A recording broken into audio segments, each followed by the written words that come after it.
कार्तिक पूर्णिमा की पौराणिक कथा। इसलिए भगवान शिव को कहा जाता है त्रिपुरारी। पौराणिक कथा के अनुसार तारकासुर नाम का एक राक्षस हुआ करता था। उसके 3 पुत्र थे जिनके नाम तारकक्ष, कमलाक्ष और विद्युन्माली थे।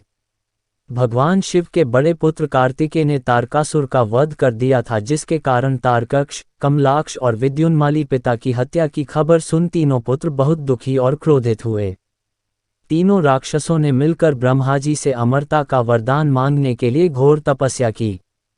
ब्रह्मा जी तीनों की तपस्या से प्रसन्न हुए और बोले कि मांगो, क्या वरदान मांगना चाहते हो। तीनों ने ब्रह्मा जी से अमर होने का वरदान मांगा, लेकिन ब्रह्मा जी ने उनसे इसके अलावा कोई दूसरा वरदान मांगने को कहा। तीनों ने मिलकर फिर सोचा और इस बार ब्रह्मा जी से 3 अलग नगरों का निर्माण करवाने के लिए कहा, जिसमें सभी बैठकर सारी पृथ्वी और आकाश में घूमा जा सके।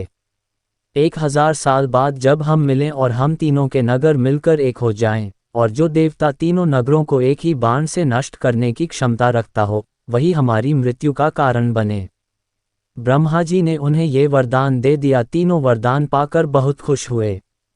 ब्रह्मा जी के कहने पर मयदानव ने उनके लिए 3 नगरों का निर्माण किया। तारकक्ष के लिए सोने का, कमला के लिए चांदी का और विद्युन्माली के लिए लोहे का नगर बनाया गया। तीनों ने मिलकर तीनों लोकों पर अपना अधिकार जमा लिया। इंद्र देवता इन तीनों राक्षसों से भयभीत हुए और भगवान शंकर की शरण में गए। इंद्र की बात सुन भगवान शिव ने इन दानवों का नाश करने के लिए एक दिव्य रथ का निर्माण किया। इस दिव्य रथ की हर एक चीज देवताओं से ही बनी थी। चंद्रमा देव और सूर्य देव से रथ के पहिए बने थे। इंद्र, वरुण, यम और कुबेर रथ के 4 घोड़े बने थे।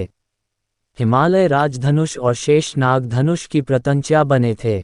भगवान शिव स्वयं बाण बने और बाण की नोक अग्नि देव जी बने थे। इस दिव्य रथ पर सवार हुए खुद भगवान शिव स्वयं भगवानों से बने इस रथ की और तीनों भाइयों के बीच भयंकर युद्ध हुआ। जैसे ही ये तीनों रथ एक सीध में आए, भगवान शिव ने बाण छोड़ तीनों का नाश कर दिया।